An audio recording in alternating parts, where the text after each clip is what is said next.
شریعت مطہرہ نے کچھ عبادتوں میں وضو کو لازم قرار دیا۔ نماز بغیر وضو کے نہیں ہوتی، مس مصحف یعنی قرآن کریم کو پکڑنا بغیر وضو کے نہیں ہوتا، جنازے کی نماز بغیر وضو کے نہیں ہوتی، طواف کے لیے وضو واجب ہے۔ تو کچھ عبادتوں کے لیے حق جل مجدہ نے وضو کو واجب قرار دیا، لازم قرار دیا، ضروری قرار دیا، فرض ہے اس کے لیے۔ اور کچھ عبادتوں کے لیے وضو کو سنت قرار دیا۔ رات میں وضو کر کے سونا سنت ہے، اولا اور بہتر ہے۔ دعاؤں کے موقع پر وضو کا ہونا اولا اور بہتر ہے، سنت ہے۔ تو کچھ عبادتوں کے موقعوں پر وضو کو سنت قرار دیا گیا اور کچھ عبادتوں میں وضو کو فرض اور واجب قرار دیا گیا۔ وضو بھی ایک عبادت ہے، بشرطے کہ وضو کو نیت کے ساتھ کیا جائے۔ ویسے بلا نیت کے اگر کوئی ہاتھ منہ دھو لیتا ہے تو اس کو وضو نہیں کہتے اور نہ اس پر کوئی ثواب ہے۔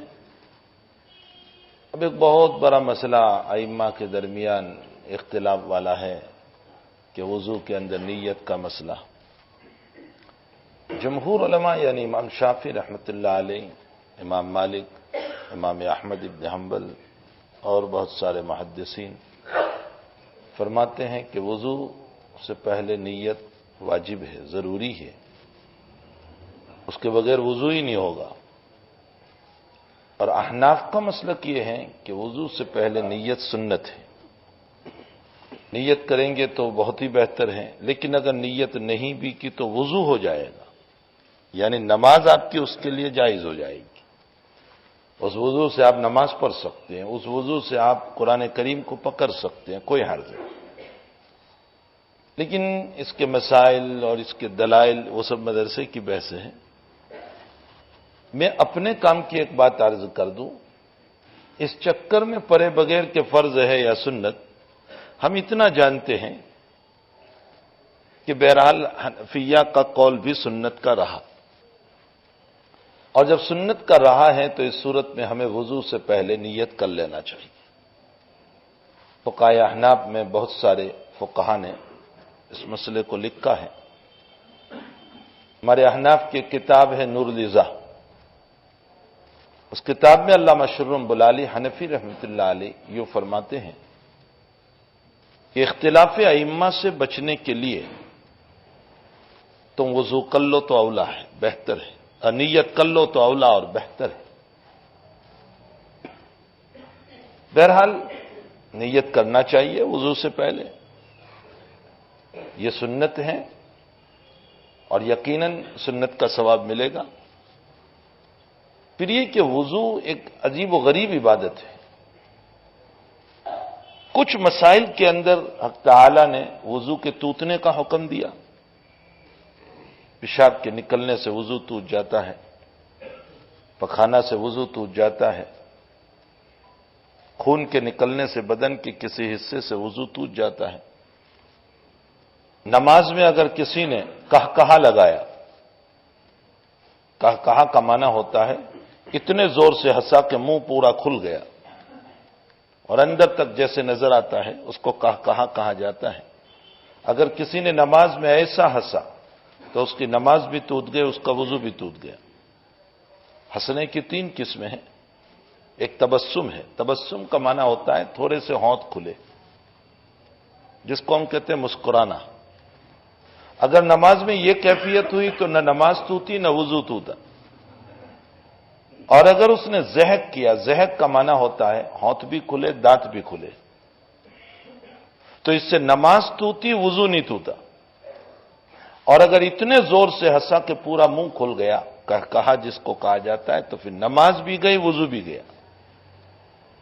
بہرحال بدن سے ناپاکی کے نکلنے کی بنیاد پر وضو ٹوٹ جاتا ہے۔ پھر ایک بات اور یاد رکھیں کہ شریعت کے ہر مسئلے میں حکمت کو جاننا یہ ہماری بے عقلی ہے۔ عجیب و غریب ہماری ذہنیت یہ ہو چکی ہے کہ مولانا شریعت نے یہ مسئلہ بتایا، اس میں کیا حکمت ہے؟ مولانا شریعت نے یہ مسئلہ بتایا، اس میں کیا حکمت ہے؟ ہر مسئلے میں حکمت کو جاننا بہت ہی مشکل ہے، اور ہماری بے عقلی ہے، اور پھر احکم الحاکمین ایک بہت بڑی ذات ہے اور ہماری عقلیں محدود ہیں۔ ظاہر سی بات ہے کہ اللہ تعالیٰ کے بیان کردہ مسائل میں ہر مسئلے میں ہم حکمت کیسے سمجھ سکتے ہیں؟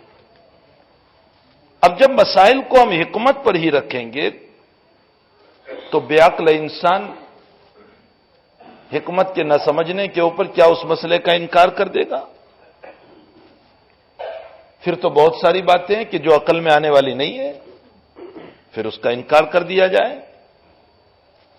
پھر ایک وقت وہ آئے گا کہ حکمت تلاش کرتے کرتے ایک وقت وہ آ جائے گا کہ وہ اللہ کا بھی انکار کر بیٹھے گا کہ میں نہیں سمجھتا ہوں کہ اللہ ہے۔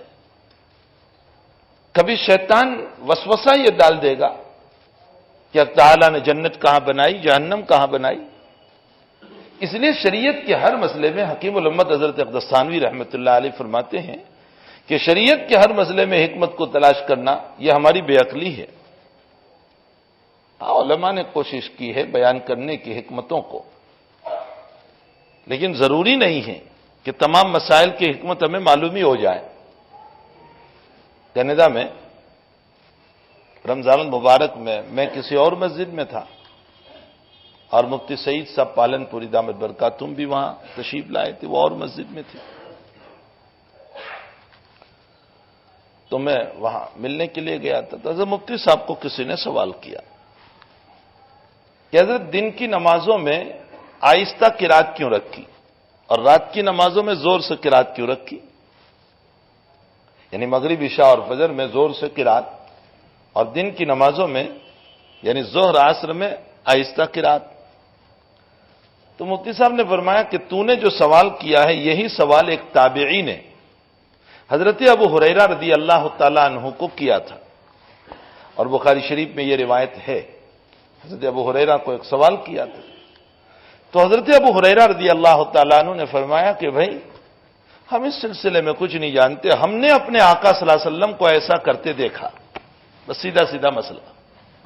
ہم نے اپنے نبی کو، صحابہ کرام حکمتیں تلاش نہیں کرتے تھے، وہاں تو ایک ہی مسئلہ تھا، ہمارے محبوب نے کیا ہے ہم کریں گے۔ حکمتیں وہاں تلاش کی جاتی ہے جہاں محبتوں میں کمی ہوتی ہے۔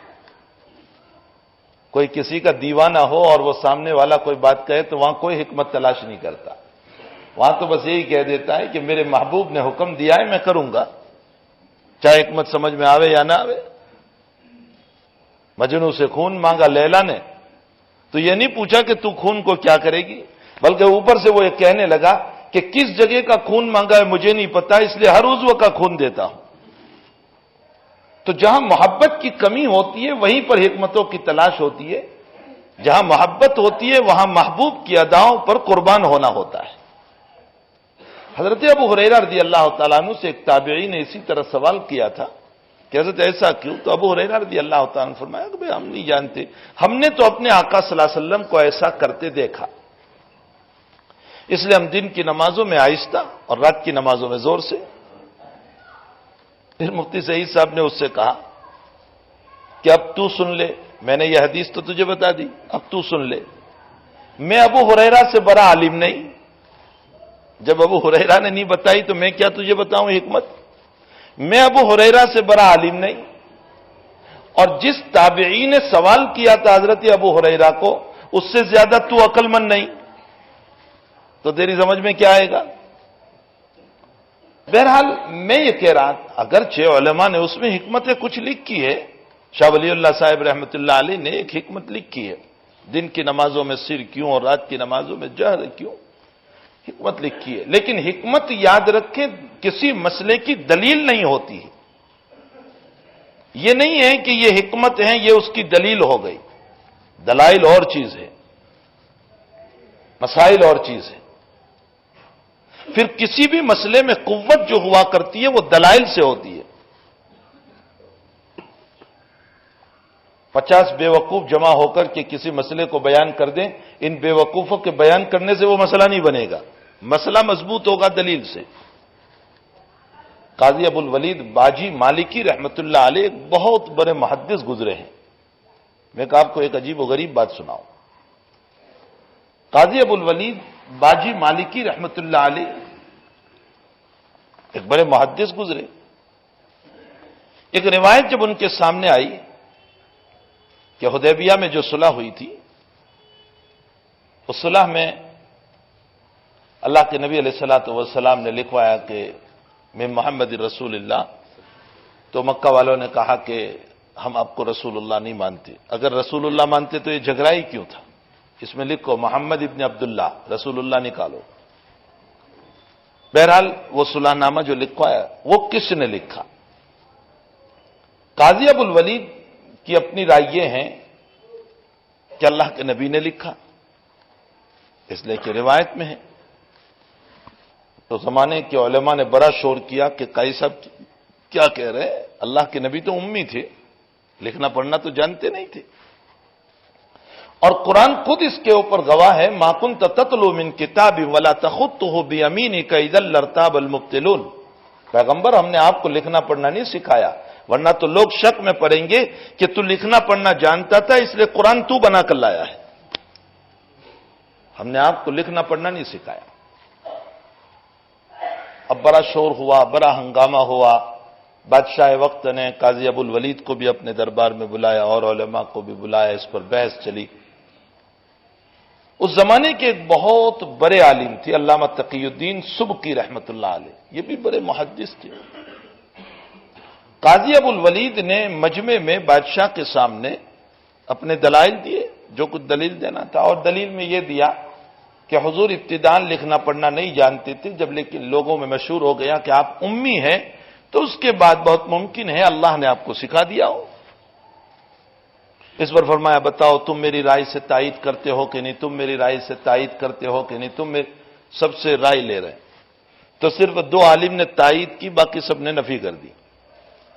علامہ تقی الدین سبکی رحمت اللہ علیہ جو زمانے کے بڑے محدث تھے، بڑے عالم تھے، ان کے پاس یہ مسئلہ پہنچا تو انہوں نے فرمایا المسائل بالدلائل لا بکثرت الافراد. مسئلہ معید ہوتا ہے، مضبوط ہوتا ہے دلیلوں سے، افراد اور فرد سے نہیں، میجورٹی سے نہیں. آج کل ہمارا حال یہی ہے کہ 50 بیوقوف جمع ہو جاتے کوئی فیصلہ کر لیتے ہیں. خیر میں یہ کہہ رہا تھا کہ علماء نے حکمتیں ضرور بیان فرمائی ہے، لیکن ان حکمتوں کے اوپر شریعت کا مدار نہیں ہے. اصل شریعت کا مدار یہ ہے کہ اللہ اس کے رسول کا حکم ہے. بس سب سے بڑی چیز یہ ہے کہ اللہ اس کے رسول کا حکم ہے، ہم اسی پر عمل کرتے.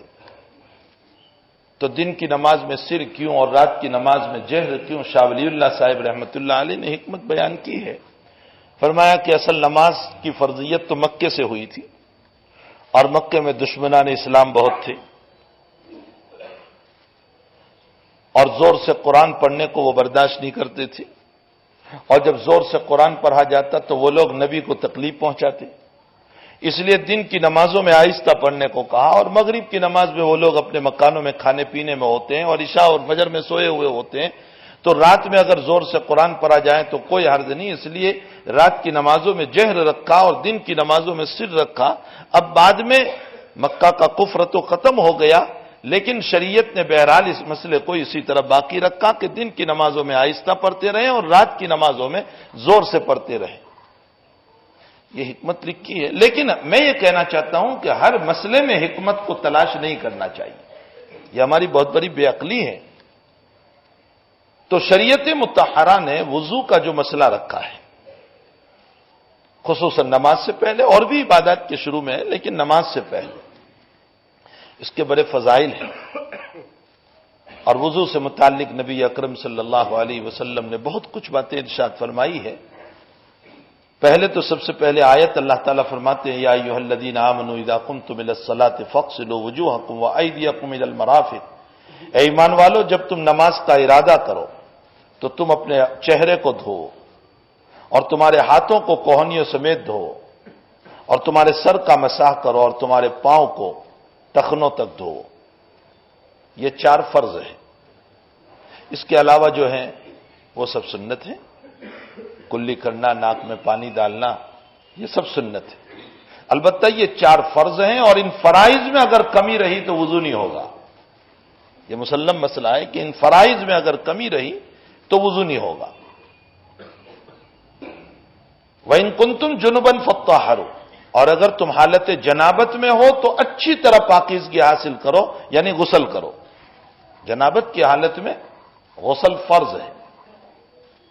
وَإِن كُنتُم مَّرْضَىٰ أَوْ عَلَىٰ سَفَرٍ أَوْ جَاءَ أَحَدٌ مِّنكُم مِّنَ الْغَائِطِ أَوْ لَامَسْتُمُ النِّسَاءَ فَلَمْ تَجِدُوا مَاءً فَتَيَمَّمُوا صَعِيدًا طَيِّبًا فَامْسَحُوا بِوُجُوهِكُمْ، اور اگر تم بیمار ہو یا سفر میں ہو یا تم استنجا سے آئے، او جاء احد منکم من الغائط، تم استنجا سے آئے، او لامستم النساء، یا تم نے جمع کیا، بیوی سے ملاقات کر لی اور تمہیں پانی نہیں مل رہا ہے، ظاہر سی بات ہے کہ وضو کرنا ہے، غسل کرنا ہے، یعنی اگر جمع کیا ہے تو غسل ہے، استنجا کیا ہے تو وضو ہے، اور پانی نہیں مل رہا ہے تو تم کیا کرو گے؟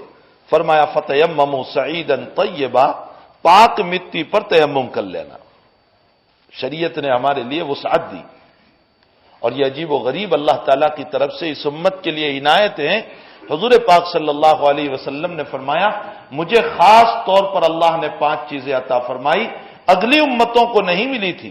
ان میں سے ایک چیز یہ تھی کہ ان کی نمازیں مسجد کے بغیر نہیں ہوتی تھی، ہماری نمازیں ہم جہاں پڑے ہو جائے گی۔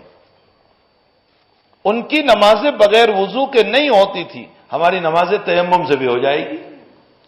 مٹی پر 2 ہاتھ مار لو، اور ہاتھ مار کر اپنے چہرے پر پھیل لو اور اپنے دونوں ہاتھوں پر پھیل لو، فرمایا تیمم سے بھی نماز ہو جائے گی۔ یہ اس امت کو اللہ نے خاص عطا فرمایا، اور یہ بھی ملا بڑے عجیب طریق پر، تیمم کا مسئلہ بڑے عجیب طریق پر ملا۔ حضرت عائشہ رضی اللہ تعالیٰ عنہ فرماتی ہے کہ ایک سفر میں حضور پاک صلی اللہ علیہ وسلم کے ساتھ تھی، اور رات میں اللہ کے نبی نے چلنے کا حکم دیا، اور میں قضاء حاجت کے لیے گئی، اور میری بہن اسما کے پاس سے میں ہار مانگ کر لائی تھی، اور وہ ہار گم ہو گیا۔ استنجا میں گئی اور ہار گم ہو گیا۔ میں آئی، تلاش کرنے لگی، ہار نہیں ملا۔ میں نے اللہ کے نبی سے فرمایا کہ اللہ کے حبیب، ہار گم ہو گیا، موتیوں کا تھا، سرخ موتیوں کا، لال موتیوں کا۔ تو حضرت نے فرمایا اچھا تلاش کرو۔ کچھ لوگوں کو فرمایا کہ بھئی دیکھو عائشہ کا ہار گم ہو گیا ہے، تلاش کرو۔ اب ادھر لوگ ہار تلاش کر رہے ہیں، اور اس موقع پر اللہ کے حبیب پاک صلی اللہ علیہ وسلم اس جگہ پر حضرت عائشہ رضی اللہ تعالیٰ عنہ کی ران مبارک پر اپنا سر مبارک رکھ کر سوئے ہوئے ہیں، اور فجر کی نماز کا وقت ہو گیا، اور پانی ہے نہیں، نہ صحابہ کی چھاگلوں میں پانی ہے، مشکیزوں میں پانی ہے، نہ وہاں پانی ہے، اور فجر کی نماز کا وقت ہے۔ نماز کا مسئلہ بڑا تیرا ہوتا جا رہا ہے، کہیں قضا نہ ہو جائے۔ جیسے جیسے وقت گزرتا ہے نا تو لوگوں کا پارا بھی اوپر چڑھتا جاتا ہے، دنیا کا دستور ہے۔ ہم دنیاوی مسائل میں بہت سمجھ سکتے ہیں کہ کسی نے ہم کو وعدہ کیا ہو کہ ہم آپ کو فلاں وقت میں ملیں گے اور آپ کے پاس سے اتنا مال خریدیں گے، اور وقت آیا اور وہ نہیں آیا تو ہمارا پارا اوپر جاتا ہے۔ وہاں دین کا مسئلہ تھا، تو صحابہ کرام گرم ہوئے، صدیق اکبر سے کہا کہ دیکھو تمہاری بیٹی کی وجہ سے آج ہماری نماز کا مسئلہ ہو جائے گا۔ صدیق کو بڑا غصہ آیا، وہاں پہنچے جہاں حضرت عائشہ رضی اللہ تعالیٰ عنہ تھی، خود امی جان کہہ رہی ہے کہ ابا جی تشریف لائے، اور زبان سے جو بولنا تھا ابا جی نے مجھے خوب بولا، خوب ڈانٹا، لیکن اس طرح بول رہے تھے کہ حضور کی آنکھ نہ کھلے۔ اور فرمایا کہ غصہ جب بڑھتا چلا گیا ابا جی کا، تو صدیق اکبر نے میرے کوکھ میں یوں زور سے چابی دی۔ عائشہ فرماتی ہے کہ یہاں زور سے چابی دی، چیتی دی۔ حضرت عائشہ فرماتی ہے کہ میں اس لیے نہیں ہل رہی تھی کہ نبی علیہ السلام کہیں بیدار نہ ہو جائے، اللہ کے حبیب کی آنکھ نہ کھل جائے۔ امام بخاری نے اس سے مسئلہ ثابت فرمایا کہ نکاح ہو جانے کے بعد بھی اگر بچی کا کوئی قصور ثابت ہو تو باپ تنبیہ کر سکتا ہے، یہ نہیں کہ نکاح ہو گیا تو کچھ کہہ نہیں سکتا ہے۔ اگر بچی کا قصور ہے تو بچی کو کہنا چاہیے، لیکن بہرحال حضرت کی آنکھ کھل ہی گئی۔ حضرت اٹھے، فرمایا ابو بکر کیا بات ہے؟ فرمایا یا رسول اللہ نماز کا مسئلہ ہے سب کا، اور اس کے ہار کی وجہ سے مسئلہ تیرا ہو گیا ہے، ہار مل نہیں رہا ہے، پانی ہے نہیں، فجر کی نماز کہیں قضا نہ ہو جائے۔ یہ بات چل رہی تھی کہ اللہ کے حبیب پاک صلی اللہ علیہ وسلم پر وحی کے آثار شروع ہوئے، حضرت سو گئے، جو کیفیت ہوتی تھی، اور چادر اوڑھ لی، اور تھوڑی دیر کے بعد حضرت اٹھے، ابو بکر وہیں تھے، اور مسکراتے ہوئے اٹھے اور فرمایا حق تعالیٰ نے میرا مسئلہ حل کر دیا میری امت کے لیے، اور اللہ نے یہ آیت اتاری اور ارشاد فرمایا کہ اگر تمہیں کہیں پانی نہ ملے تو اس موقع پر تیمم کر لینا، میں تیمم والی نماز کو بھی قبول کر لوں گا۔ یہ آیت اس وقت اتری، حضرت نے تیمم کا حکم دیا، نماز پڑھی گئی۔ اب کچھ صحابہ مارے خوشی کے مبارکبادی دینے آئے صدیق اکبر کو کہ ابو بکر تمہارے خاندان کی وجہ سے تو امت کو بہت کچھ ملا، انہی کی بدولت تو تیمم ملا، فرمایا تمہارے خاندان کی وجہ سے تو ہمیں بہت کچھ ملا۔ حضرت شیخ رحمۃ اللہ علیہ فرماتے، حضرت مولانا زکریا صاحب رحمۃ اللہ علیہ کہاں تو ابھی برا کہہ رہے تھے اور کہاں ابھی یہ کہنے آئے کہ بہت کچھ ملا، ابھی تو صدیق اکبر کو کیا کیا کہہ رہے تھے۔ نماز پڑھی گئی، وہاں جو اونٹنی بیٹھی تھی اس اونٹنی کو اٹھایا تو اسی کے نیچے ہار پڑا ہوا تھا۔ اب اللہ یہ بھی وہی اتار سکتا تھا کہ یہ اونٹنی اٹھاؤ، اس کے نیچے ہار پڑا ہے اور جلدی ہار لو اور چلو آگے، اور پانی آئے گا آگے، وہاں جلدی جا کر نماز، یہ بھی تو اللہ تعالیٰ جبریل کو بھیج کر کہہ سکتا تھا، لیکن ایسا نہیں کیا، بلکہ آیت تیمم اتاری، اور تیمم کی آیت اتارنے کے بعد وہ نماز کا مسئلہ حل ہو گیا، اور اس کے بعد اونٹنی کے نیچے سے ہار ملا، تو ہار تو وہی تھا، لیکن اس بہانے پر اللہ اس امت کو نوازنا چاہتا تھا۔ حقیقت یہ ہے کہ جب کسی کا رونا ہوتا ہے نا تو اس رونے پر اللہ نوازتا ہے۔ عائشہ کے رونے پر اللہ نے امت کو نوازا۔ ایسے کئی واقعات احادیث میں ملیں گے۔ حضرت خولہ رضی اللہ تعالیٰ عنہ، شوہر نے کہہ دیا کہ تو میری ماں کی طرح ہے۔ حضرت خولہ رضی اللہ تعالیٰ عنہ نے پردہ لیا، چادر اوڑھی، اور حضور کی خدمت میں، یا رسول اللہ میرے شوہر نے مجھ کو کہہ دیا کہ تو میری ماں کی طرح ہے، زہار ہو گیا، اب میرا کیا حکم؟ حضرت نے فرمایا میرے قرآن میں کوئی حکم نہیں آیا، تو اب فیصلہ؟ فرمایا ہمارے عرب میں قانون یہ ہے کہ اگر اس طرح کوئی بولتا ہے تو طلاق، اس لیے تمہاری طلاق کا فیصلہ کرتا ہوں۔ حضرت خولہ نے کہا کہ اللہ کے حبیب طلاق کا فیصلہ نہ فرمائے، کوئی فدیے کا فیصلہ فرمائے، اس لیے کہ میرے بچے چھوٹے ہیں، اولادی صغار، بچے چھوٹے ہیں اور شوہر سے بڑی محبت ہے، اور میرا مکان نہیں ہے، میرے ماں باپ نہیں ہے، میں کہاں جاؤں گی ان معصوموں کو چھوڑ کر؟ کوئی اور فیصلہ فرما دے آپ، کوئی فدیہ ودیہ لینا ہو، کچھ دینا ہو۔ نے فرمایا میرے قرآن میں کوئی فیصلہ نہیں، عرب کا قانون طلاق کا ہے۔ تو خولہ کو اللہ پر یقین تھا، حضور کو یوں کہہ کر گئی، حضرت آپ سے مسئلہ نہیں حل ہوتا، میں اس کو سناؤں گی۔ گھر گئی، 2 رکعت نماز پڑھی، یقین تھا نا، آج ہمارا یقین ہی اللہ سے ختم ہو گیا۔ وہاں 2 رکعت سے اپنے مسائل کو حل کر لیا کرتے تھے، اور ہماری 10 رکعتوں سے بھی 2 روٹی اور 2 بوتی کے مسئلے حل نہیں ہو رہے۔ گھر گئی، 2 رکعت نماز پڑھی، اور 2 رکعت نماز پڑھ کر اللہ سے کہا کہ اللہ میں نبی کے پاس گئی، میرے شوہر نے ایسا کہہ دیا ہے، زہار ہو گیا ہے، اب کیا مسئلہ؟ نبی تو کہہ رہا ہے کہ طلاق، اور میں کہاں جاؤں گی؟ میرے بچے چھوٹے ہیں، میرے شوہر کو محبت ہے، میرا مکان نہیں۔ ادھر دعا سے فارغ ہو رہی ہے اور ادھر نبی پر آیت اتر رہی ہے، لقد سمع اللہ قول التي تجادلك في زوجها وتشتكي الى الله والله يسمع تحاوركما ان الله سميع بصير۔ البتہ تحقیق کہ اللہ نے سن لی اس عورت کی بات کو جو پیغمبر تجھ سے ابھی لڑ رہی تھی، تجادلك في زوجها، اپنے شوہر کے باب میں، وتشتكي الى الله، اور یہ کہہ کر گئی کہ میں اللہ سے کہوں گی، واللہ يسمع تحاوركما، اور اے پیغمبر اللہ نے تیری اور اس کی بات کو خوب سنا، واللہ سمیع بصیر، بڑا ہی سننے والا اور بڑا ہی دیکھنے والا ہے۔ اور اس کے بعد اللہ تعالیٰ نے آگے فرمایا کہ اگر تیری امت کی ایک عورت اس طرح کے مسائل میں طلاق پسند نہیں کرتی بلکہ فدیے کو چاہ رہی ہے تو چل میں تیری امت کی اس چاہت کے مطابق مسئلے کو اتار دیتا ہوں، والذین یظاہرون من نسائہم ثم يعودون لما قالوا فتحرير رقبة من قبل ان يتماسا، فرمایا پیغمبر میں بھی یہی مسئلہ اتار رہا ہوں کہ اب طلاق ولاق کا مسئلہ نہیں ہوگا. اگر کوئی اپنی بیوی کو اس طرح کی بات کہہ دے تو اس صورت میں کفارہ دے دینے سے عورت حلال ہو جائے گی. تیری امت کی چاہت ہے نا، تو میں اسی طرح کا مسئلہ اتار رہا ہوں. اللہ نے اسی طرح کا مسئلہ اتارا. تو عورتوں کے رونے پر جب اللہ نے امت کے مسائل کو حل کیا ہے، ظاہر سی بات ہے اگر مرد بھی سچائی اور صدق کا دل سے اللہ سے روئے گا، اللہ ضرور اپنے گھروں کے مسائل کو حل کرے گا، کاروبار کے مسائل کو حل کرے گا، اولادوں کے مسائل کو حل کرے گا. شرط یہ ہے کہ ہمیں اپنے رب پر یقین ہونا چاہیے، اور ایسے مانگے اپنے رب کے سامنے، ایسے مانگے کہ واقعتاً اس کے علاوہ ہم جس وقت دعا کریں تو پورا خیال یہ ہو کہ اللہ تیرے علاوہ میرا کوئی نہیں، بس تو ہی میرے کام بنانے والا ہے، کارساز ہے. اگر اس طرح پر ہم مانگیں گے اللہ یقیناً کام بنائے گا. تو اس آیت میں جو تیمم کا مسئلہ آیا، بہرحال اس طرح کی کئی مسائل ہیں روایات میں. اب اس کے بعد جو روایات نقل فرما رہے ہیں، ابو ہریرہ رضی اللہ تعالیٰ عنہ فرماتے ہیں سمیعت رسول اللہ صلی اللہ علیہ وسلم یقول ان امتی یدعون یوم القیامت غرا محجلین من آثار الوضوء فمن استطاع منکم ان یطیل غرته فلیفعل. متفق علیہ، رواہ البخاری و مسلم. ابو ہریرہ رضی اللہ تعالیٰ عنہ فرماتے ہیں کہ نبی اکرم صلی اللہ علیہ وسلم سے میں نے سنا قیامت کے دن میری امت بلائی جائے گی غرم محجل کے عنوان سے، یعنی وضو کی وجہ سے میری امت کے اعضاء چمکتے ہوں گے.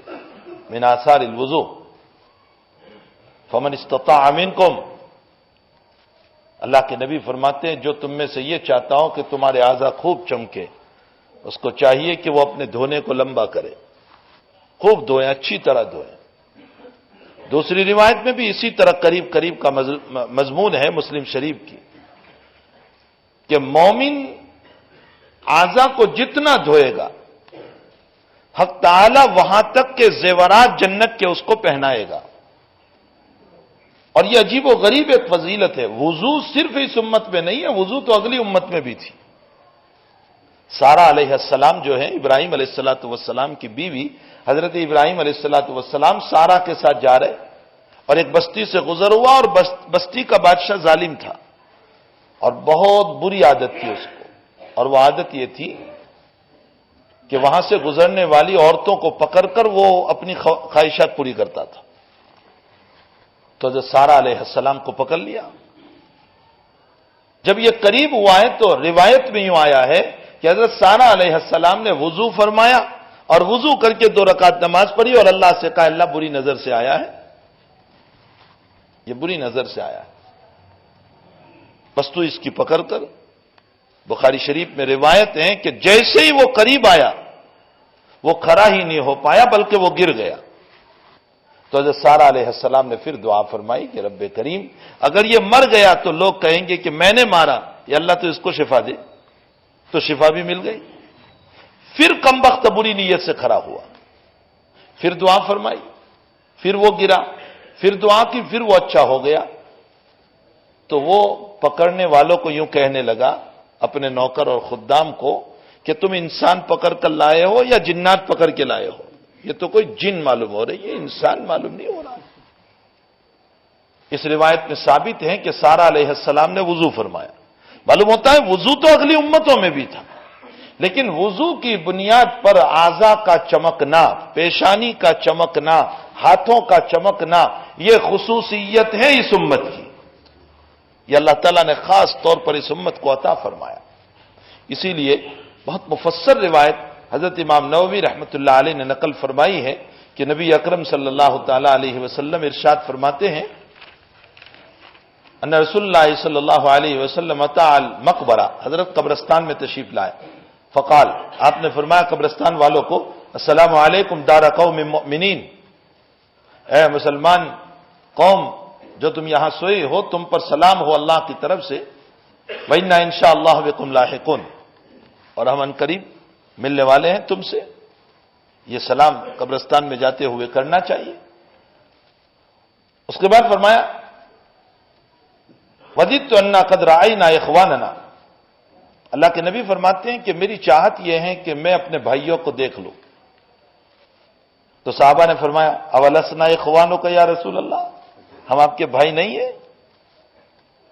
مسلم شریف کی یہ روایت ہے صحیح ترین، ہم آپ کے بھائی نہیں ہیں؟ تو حضرت نے فرمایا انتم اصحابی، تم میرے صحابہ ہو. تو بھائی کون؟ وَإِخْوَانُنَا الَّذِينَ لَمْ يَأْتُوا بَعْدُ، میرے بھائی وہ ہیں جو ابھی نہیں آئے، بعد میں آئیں گے. یعنی میں تو دنیا سے رخصت ہو جاؤں گا، اب جو دنیا میں پیدا ہوں گے اور مسلمان ہوں گے وہ میرے بھائی ہیں. تو حضرت نے ہم کو بھائی کہا. لیکن یاد رکھیں اس سے صحابہ کا مقام گھٹ نہیں گیا،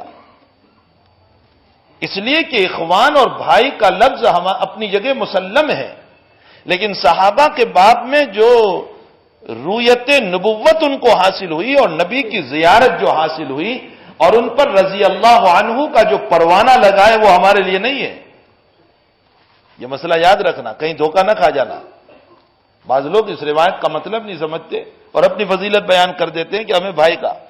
ایک مسئلہ میں اور وضاحت کے ساتھ بیان کروں. دیکھو دنیا میں یہ مسئلہ بہت چلتا ہے. کہتے ہیں حضور نے ہمیں بھائی کہا تو ہم بھی اللہ کے نبی کو اپنا بھائی کہیں. یاد رکھے مسئلہ، نبی کریم صلی اللہ علیہ وسلم نے ہمیں اپنا بھائی کہا ہے، بالکل روایت ہے. لیکن ہمیں اس طرح کے کلمات بولنے کی اجازت نہیں ہوتی کہ ہم بھی بھائی ہیں. نہ، ہم تو اللہ کے نبی علیہ الصلوۃ والسلام کے مقام کو سامنے رکھ کر کلام کریں گے. آپ کی ذات اقدس بہت بلند ہے، بہت بلند ذات اقدس. یقیناً آپ نے اپنی امت کو کہا ہے. تو فرمایا کہ یا رسول اللہ صلی اللہ علیہ وسلم وہ بعد میں آئے، آپ نے ان کو دیکھے نہیں، تو آپ کیسے ان کو پہچان لوگے قیامت کے دن کہ یہ آپ کے امتی ہیں؟ تو حضرت نے فرمایا، پہلے ایک مثال دی، ایگزامپل دیا. ارائیت لو ان رجلا له خیل غر محجلہ بین ظہری خیل دہم بہم الا یعرف خیلہ. کیونکہ وہ گھوڑوں کا زمانہ تھا، اونٹوں کا زمانہ تھا. حضرت نے اسی طرح کی مثال دی. فرمایا ایک آدمی کے گھوڑا ہو جس کی پیشانی بھی سفید ہو، اس کے پاؤں بھی سفید ہو، اور کچھ آدمی کے کالے گھوڑے ہو، بہمن دہمن، کالے گھوڑے ہو، اور ان کالے گھوڑوں میں یہ سفید پیشانی والا خوبصورت گھوڑا میرا ہو تو میں پہچان لوں گا یا نہیں میرے اپنے گھوڑے کو ان کالے گھوڑوں میں؟ فرمایا اسی طرح قیامت کے دن میں جہنم کے اندر بھی جب میرا امتی مومن چلا جائے گا تو میں ان کالوں کے اندر سے میرے مومن امتی کی پیشانی کی چمک کو دیکھ کر پہچان لوں گا کہ یہ میرا امتی ہے. اس سے وضو کی فضیلت معلوم ہو رہی ہے کہ وضو بہت بڑی چیز ہے. ہمیں وضو کو سنت کے مطابق کرنا چاہیے. جیسے نبی کریم صلی اللہ علیہ وسلم نے بتایا، جب صحابہ کو کوئی سوال کرتا تھا کہ حضرت کی وضو کیسی تھی، تو حضرت عثمان رضی اللہ تعالیٰ عنہ سے سوال ہوا تو حضرت عثمان رضی اللہ تعالیٰ عنہ نے فرمایا الا اتوضع بکم وضوء رسول اللہ صلی اللہ علیہ وسلم، آؤ میں تمہیں نبی کی وضو سکھاؤں. پانی لیا اور پانی لے کر پریکٹیکلی طور پر وضو سکھایا تاکہ یہ پتہ چلے کہ صحیح کیفیت وضو کی کیا ہے. بہت سی مرتبہ ہوتا یہ ہے کہ ہم خلال نہیں کر پاتے، انگلیوں کے بیچ میں پانی نہیں پہنچ پاتا. بہت سی مرتبہ ایسا ہوتا ہے کہ پاؤں کا خلال نہیں کر پاتے، انگلیوں کے بیچ میں پانی نہیں جاتا ہے. یہ فرض کی جگہ ہے اور فرض کی جگہ پر پانی نہ پہنچنے کی وجہ سے وضو نہیں ہوگا ہمارا. سنت کے مطابق ہمیں وضو کرنا چاہیے. سنت کا اعلی مقام بیان کیا گیا کہ 3 مرتبہ، سنت کا اوسط مقام بیان کیا گیا 2 مرتبہ، اور فرض جس سے ادا ہو جائے وہ 1 مرتبہ.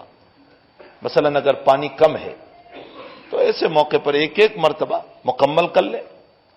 کچھ زیادہ ہے 2 مرتبہ، اور اگر پانی زیادہ ہے تو 3 مرتبہ. آگے 3 سے زائد مرتبہ پانی ڈالنے کو میرے نبی نے اسراف فرمایا، فضول خرچی فرمایا. 3 سے زائد نہیں. ہاں الا ہی کہ اگر آپ کو یہ ہے کہ 3 مرتبہ پانی ڈالنے کے باوجود پانی نہیں پہنچا تو اس صورت میں آپ پانی ڈال سکتے ہیں۔ حضور پاک صلی اللہ علیہ وسلم سے متعلق تو آیا ہے کہ ایک مد سے وضو فرماتے تھے۔ ایک مد کتنا ہوتا ہے؟ 1 لیٹر یا اس سے کچھ زیادہ کم و بیش، 1100 گرام یا اتنا کچھ ہے۔ اب 1 لیٹر پانی کتنا ہوا؟ حضرت اس سے وضو فرماتے تھے۔ اور جب سے یہ نل کا زمانہ چلا ہے، پانی میں اتنا اسراف ہو رہا ہے، کچھ نہیں ہے تو بھی باتیں نہیں کر رہے ہیں، چلو تو بھی مسواک کر رہے ہیں اور پانی گر رہا ہے۔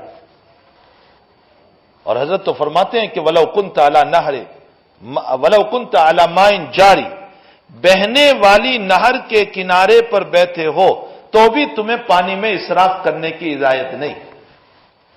چاہے پانی بہہ رہا ہے، خوب ہے تمہارے پاس، پھر بھی تمہیں پانی میں اسراف کرنے کی اجازت نہیں ہے۔ تو پانی میں اسراف نہ کریں۔ ان لوگوں سے پوچھیں جن کو پانی نہیں مل رہا ہے، ان علاقوں میں چلے جائیں جن کو پانی نہیں مل رہا ہے، جو تڑپ رہے ہیں، ان کے ایام کیسے گزرتے ہیں۔ ہمارے پاس پانی کی فراوانی ہے تو ہم اس میں اسراف کرتے ہیں۔ اللہ کے حبیب پاک صلی اللہ علیہ وسلم کے باب میں تو یہاں تک آیا کہ 3 دن کے بعد کھانا اور پانی نصیب ہوا، اور اس موقع پر حضرت نے فرمایا کہ اللہ اس سے متعلق بھی سوال کرے گا۔ تو صحابہ نے فرمایا یا رسول اللہ، اتنی بھوک اور اتنے پیاس کے بعد پانی ملا، اس پر بھی سوال؟ فرمایا لَتُسْأَلُنَّ يَوْمَئِذٍ عَنِ النَّعِيمِ، ہر نعمتوں سے متعلق اللہ پوچھے گا۔ تو سنت کے مطابق وضو کرنا چاہیے، خلال اچھی طرح کرنا چاہیے، سر کا مسح اچھی طرح کرنا چاہیے۔ اور حضور کا غسل کتنا ہوتا تھا؟ بخاری شریف میں روایت ہے 1 سا سے غسل فرماتے تھے۔ 1 سا 3.5 کلو یا اس سے کچھ کم و بیش، بس اتنا ہی ہے۔ اتنے پانی سے حضرت غسل فرماتے تھے۔ محمد بن الحنفیہ جو حضرت علی کے بیٹے ہیں لیکن حضرت علی کی باندی سے پیدا ہوئے، حنفیہ، تو انہی کی طرف منسوب ہو گئے، ماں کی طرف، ورنہ علی کے بیٹے۔ جب یہ روایت ان کے سامنے آئی، حضرت جابر رضی اللہ تعالیٰ نے اس روایت کو نقل کرتے ہیں، تو محمد بن الحنفیہ کہنے لگے کہ میرے تو بال بڑے ہیں، اتنا پانی مجھے کافی نہیں ہوگا غسل کے لیے۔ حضرت جابر نے کہا احمق، تجھ سے زیادہ میرے نبی کے بال بڑے تھے لیکن ان کو اتنا کافی ہو جاتا تھا۔ ہاں پھر میک اپ میں پانی ڈالتے چلے جاؤ تو کافی نہیں ہوگا، کہ صابن پہ صابن استعمال کرتے جا رہے ہیں اور پانی بھی بہاتے جا رہے ہیں، تب تو اور مسئلہ ہے۔ ورنہ حضور پاک صلی اللہ علیہ وسلم اتنے میں غسل فرما لیا کرتے تھے، اور تمام سنتوں کے ساتھ۔ تو وضو کو جو ہے سنت کے ساتھ کرنا چاہیے۔ دوسری روایت حضرت ارشاد فرماتے ہیں امام نووی رحمۃ اللہ علیہ کہ جب انسان وضو کرتا ہے تو وضو کے قطروں کے ساتھ اللہ گناہوں کو صاف کر دیتا ہے۔ جیسے جیسے پانی گرتا جاتا ہے نا، گناہ ہمارے نکلتے چلے جاتے ہیں۔ یہی وجہ ہے کہ وضو سے نکلنے والے پانی کے بعد میں یہ اختلاف ہے کہ یہ پانی ناپاک یا پاک۔ عام علماء تو یہ فرماتے ہیں کہ یہ پانی پاک ہے لیکن پاک کرنے والا نہیں۔ مطلب یہ ہے کہ ایک مرتبہ تم نے استعمال کر لیا تو اب اس استعمال کے بعد یہ پانی پاک تو ہے، کپڑے پر لگا تو کپڑا ناپاک نہیں، لیکن اس کو دوسری مرتبہ وضو میں استعمال نہیں کر سکتے۔ امام ابو حنیفہ رحمۃ اللہ علیہ کا ایک قول یہ ہے کہ یہ پانی ناپاک ہے۔ امام صاحب رحمۃ اللہ علیہ فرماتے ہیں کہ پانی ناپاک ہے۔ علامہ شعرانی رحمۃ اللہ علیہ نے میزان الکبریٰ، بڑے شافعی عالم گزرے ہیں، انہوں نے امام ابو حنیفہ سے متعلق یوں لکھا ہے کہ اصل میں امام صاحب نے اس پانی کو ناپاک اس لیے کہا کہ حضرت کو اللہ تعالیٰ کشف بہت عطا کرتا تھا۔ آپ نے ایک آدمی کو وضو کرتے دیکھا تو اس پانی کے ساتھ بڑے بڑے گناہ نکل رہے تھے۔ تو حضرت نے جب ان گناہوں کو دیکھا، گناہوں کے اثر تھے، حضرت نے جب ان گناہوں کو دیکھا تو پانی کے متعلق فیصلہ کیا کہ یہ پانی ناپاک۔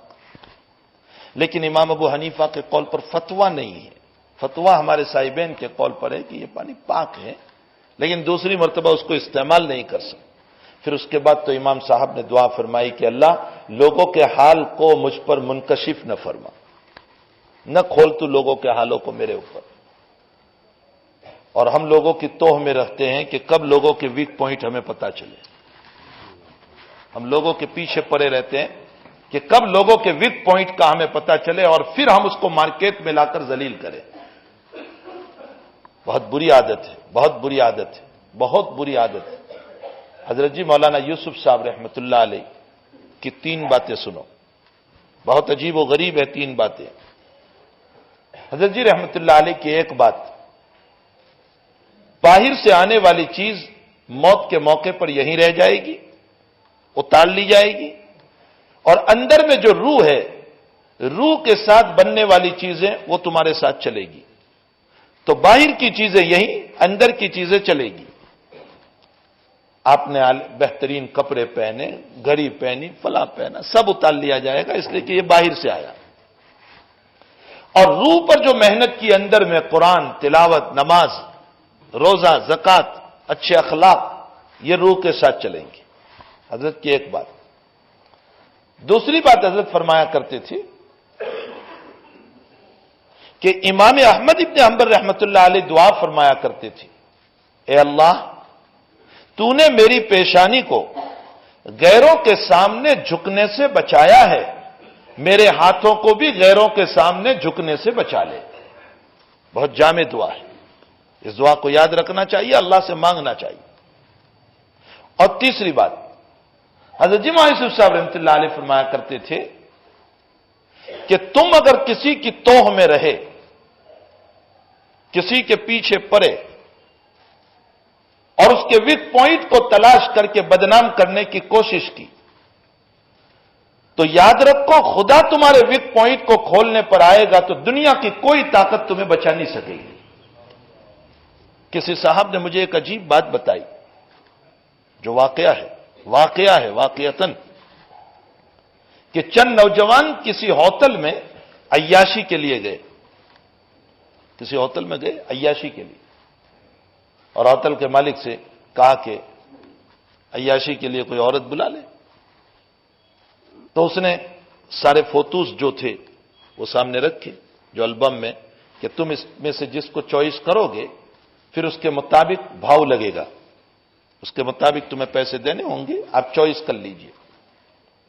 تو وہ چند نوجوان تھے اور بیان کرنے والے نے قسم کھا کر کہا کہ میں اللہ کی قسم کھا کر کہتا ہوں کہ سب مسلم تھے. ان کے سامنے وہ بکھیر دیا گیا اور ان فوٹو کو جب دیکھا تو ایک نوجوان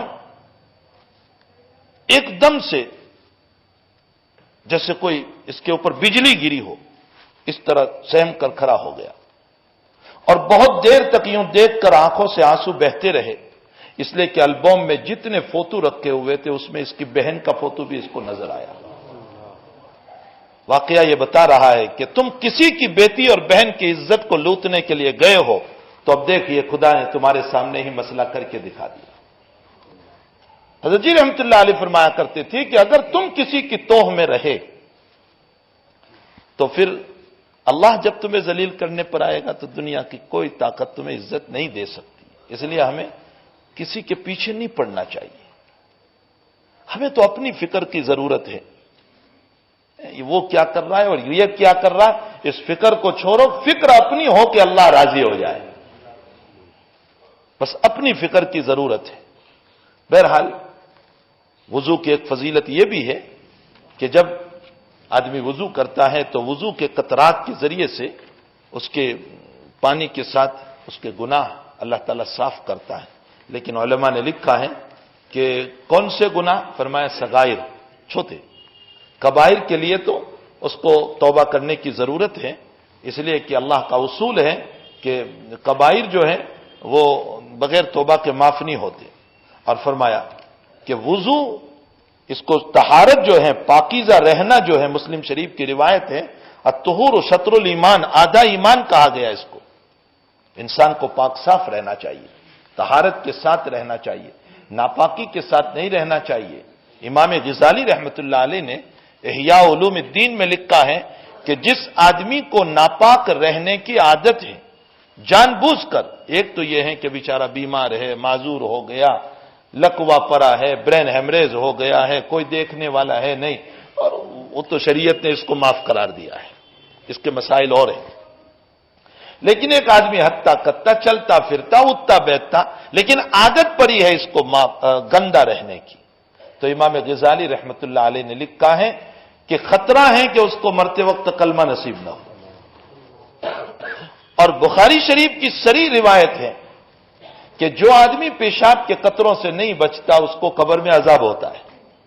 اللہ کے نبی کا 2 قبروں سے گزر ہوا، آقا نے فرمایا کہ ان دونوں قبر والوں کو عذاب ہو رہا ہے، اور فرمایا کوئی بڑی بات کی بنیاد پر نہیں بچنا چاہتے تو بچ سکتے تھے. ایک نمیمہ اور چگلی کرتا تھا، یعنی 2 آدمیوں کے درمیان اس کی اس کو کر کے لڑاتا تھا، اور دوسرا آدمی کون تھا؟ فرمایا جو پیشاب کے قطروں سے نہیں بچتا تھا.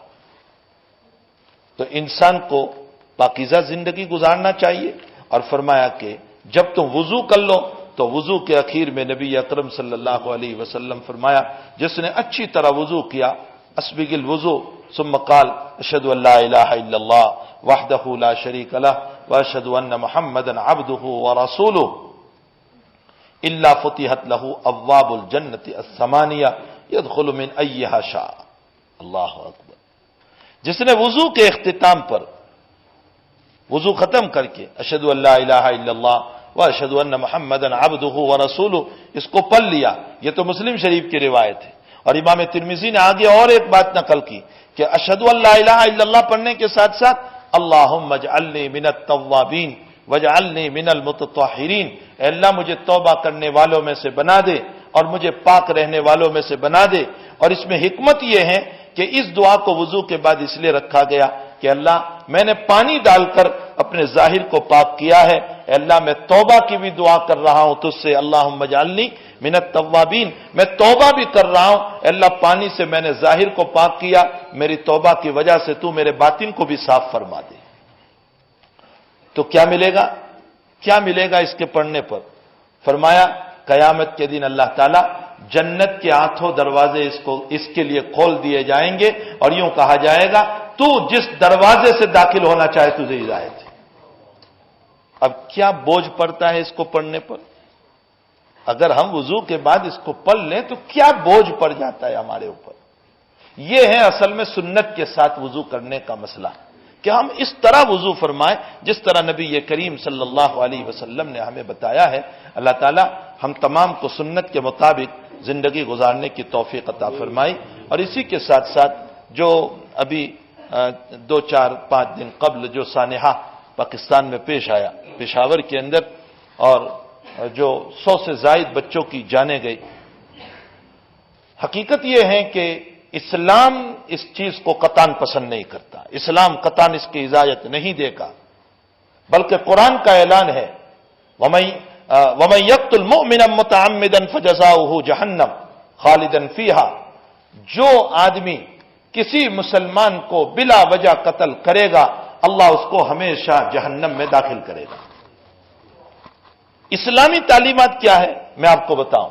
اسلامی تعلیمات بخاری شریف میں روایت مل رہی ہے کہ حضرت خبیب رضی اللہ تعالیٰ عنہ کو اہل مکہ نے جب پکڑا اور حرمت والے مہینے چل رہے تھے، اس لیے حضرت خبیب کو اس وقت کچھ نہیں کیا، ایک مکان میں قید کر دیا، باندھ دیا.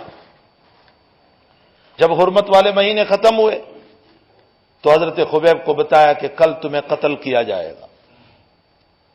جس مکان میں آپ بندھے ہوئے تھے، قید تھے، اس زمانے میں کوئی جیل خانہ نہیں تھا، اس مکان میں رہنے والی عورت اسلام لانے کے بعد اس واقعے کو بیان کر رہی ہے کہ میں نے خبیب سے اچھا قیدی نہیں دیکھا. فرمایا بیریاں پڑی ہوئی ہے، چاروں طرف سے سلاخیں لگی ہوئی ہے میرے مکان میں، اور مکہ میں گریپس اور انگور نہیں ہے، دراکس نہیں ہے، اور میں نے خبیب کو میرے مکان میں بندھے ہوئے ہونے کی حالت میں انگور کھاتے ہوئے دیکھا. تو پوچھا کہ یہ انگور کہاں سے آیا؟ فرمایا من اللہ، میرے اللہ نے بھیجا. میں نے اس پر ایک بات کہی کہ مریم علیہ السلام جب بیت المقدس میں ایک کمرے میں تھی، اور جب زکریا علیہ السلام جب داخل ہوئے تو فروٹ دیکھا مریم علیہ السلام کے پاس. فرمایا انا لک ھذا، یہ فروٹس کہاں سے آیا؟ تو مریم نے فرمایا من عند اللہ، میرے اللہ نے فروٹ بھیجا. لیکن مریم علیہ السلام تو ایک نبی کی ماں ہے، عیسیٰ علیہ السلام کی. اور ایک نبی کی بیٹی ہے عمران علیہ الصلوۃ والسلام کی، ان کو یہ مقام ملا کہ وہ ایک نبی کی ماں اور نبی کی بیٹی، یہاں تو خبیب محمد کا غلام ہے اور اس کو اللہ نے یہ اعزاز عطا فرمایا صلی اللہ علیہ وسلم۔ تو خبیب انگور کھا رہے اور آپ کو یہ کہہ دیا گیا ہے کہ کل آپ کو قتل کیا جائے گا، تو آپ نے استورا منگوایا کہ مجھے استورا دو، اس لیے کہ میں بدن کے بال صاف کروں، کل کو میری لاش کے ساتھ کیا ہوگا۔ آپ استورے کے ذریعے سے بال بنا رہے تھے۔ فاطمہ وہ عورت کہہ رہی ہے کہ میرا چھوٹا بچہ پھسلتا پھسلتا کھیلتا ہوا خبیب کے پاس پہنچ گیا، خبیب نے اپنی ران پر بٹھایا۔ وہ عورت کہہ رہی ہے کہ میں گھبرائی، میں نے جب دیکھا کہ میرا بیٹا وہاں چلا گیا میں گھبرائی اور میں نے یہ کہا کہ مرتا کیا نہ کرتا، یہ کل مرنے والا ہے، کہیں میرے بچے کو مار کر نہ چلا جائے۔ حضرت خبیب نے میری گھبراہٹ کو دیکھا تو حضرت خبیب مسکرائے اور یہ فرمایا بہن گھبراؤ مت، میرے نبی نے بچوں کو مارنے سے منع فرمایا ہے۔ اور وہ خبیب کے ران پر کھیلتا رہا۔ کس کا بچہ تھا؟ اس دشمن کا بچہ تھا جو کل کو خبیب کو شہید کرنے والے تھے، اس کا بچہ تھا۔ اسلام قطعاً یہ تعلیم نہیں دیتا ہے، اسلام قطعاً یہ تعلیم نہیں دیتا ہے۔ اگر اسلام والے نے یہ کیا ہے تو ہم سمجھتے ہیں وہ مسلمان نہیں ہے، اس کو محمد الرسول اللہ صلی اللہ علیہ وسلم سے کوئی سروکار نہیں، اس کو قرآن سے کوئی وابستگی نہیں ہے۔ اور اگر وہ کوئی اور ہے تو پھر اس صورت میں حکومت کو اس کی پوری تحقیق کر کے اس کو ایسی سزا دینی چاہیے تاکہ آئندہ اس طرح کا جرم کوئی نہ کرے۔ ان ماؤں سے پوچھو جو ماں اس انتظار میں ہوگی کہ میرا لال صبح ٹفن باکس لے کر کے گیا ہے اور وہ میرا معصوم لگتے جگر ابھی 3 بجے آئے گا اور میں اس کو اپنے ہاتھوں سے لقمے دوں گی، ان ماؤں سے پوچھو۔ اور بعض واقعات ایسے ملے ہیں کہ ایک ماں کے 3 بچے چلے گئے، کیا گزر رہی ہوگی اس پر، کیا گزر رہی ہوگی۔ ہمارے اخلاق اور اعمال کی وجہ سے ہمارا اسلام بدنام ہو گیا، ہمارے نبی بدنام ہو گئے۔ ہم اس سلسلے میں سخت مذمت کرتے ہیں کہ جنہوں نے یہ کیا ہے اس کو اسلام سے کوئی وابستگی نہیں، وہ محمد الرسول اللہ صلی اللہ علیہ وسلم کا امتی نہیں ہو سکتا، اس کو قرآن سے کوئی وابستگی نہیں۔ اس لیے ہمیں چاہیے کہ اسلامی تعلیمات کو اپنی زندگیوں میں زندہ کریں۔ وہ معصوم بچے جنہیں یہ بھی پتہ نہیں کہ مارنا کیا ہوتا ہے، جنہیں یہ بھی پتہ نہیں کہ رائفل کیا ہوتی ہے، ان کی کیا کیا امیدیں ہوگی، کیسے پانی میں ملا دیا گیا، اور جب معصوم کے چھوٹے چھوٹے سروں میں جب گولی لگ رہی ہوگی کیا حشر ہوتا ہوگا، کیا حشر ہوتا ہوگا۔ کیسا وحشیانہ عمل ہے یہ وحشیانہ عمل ہے۔ اللہ تعالیٰ ایسے وحشیانہ عمل سے ہم سب کی حفاظت فرمائے۔ حق تعالی ہم تمام کو محمد الرسول اللہ صلی اللہ علیہ وسلم کی مبارک شریعت پر چلنے کی توفیق عطا فرمائے۔ ہم اپنے نبی کو بدنام کرنے کا ذریعہ نہ بنے، بلکہ ہم اپنے نبی کو اور اپنے نبی کے لائے ہوئے دین کو فروغ دینے والے بنے۔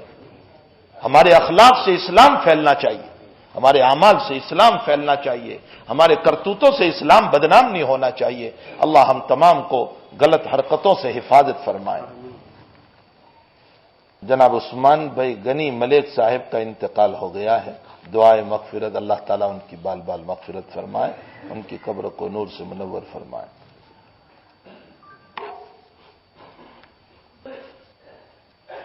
اب یہ جو مسئلہ ہے کہ ایک آدمی پیچھے نماز پڑھ رہا ہے اور آگے کوئی صف میں ہے، اب اس کو نکلنا ہے، تو اس موقع پر وہ ادھر ہی کا رک کر کے کھڑا رہتا ہے کہ یہ کب سلام پھیرے اور میں نکل جاؤں۔ حقیقت یہ ہے کہ یہ عمل تو برا ہے، اس لیے کہ جب ہم نے دیکھا کہ کوئی نماز پڑھ رہا ہے تو اب ظاہر سی بات ہے کہ اس کو 2 منٹ تو لگے کہ 2-5 منٹ تو ہم بیٹھ جائیں، اور جب وہ سلام پھیرے تب نکلیں، اس لیے کہ مصلی کے سامنے سے گزرنے کا بہت بڑی وعید ہے۔ حضور پاک صلی اللہ علیہ وسلم فرماتے ہیں کہ اگر اس کے گناہ کا تمہیں پتہ چل جائے تو تم 40 سال وہیں کھڑے رہو گے لیکن گزرو گے نہیں، تو بڑی وعید ہے۔ اس لیے ایسا نہیں کرنا چاہیے۔ لیکن اگر مصلی کے سامنے یوں ادھر کا منہ کر کے ہم کھڑے رہیں تو مصلی کی نماز ہو جائے گی، اسے نماز پر کوئی فرق نہیں پڑے گا۔ عمل برا ہے، ہمیں بیٹھ جانا چاہیے کہ وہ نماز سے فارغ ہو جائے تو پھر ہم نکلیں گے۔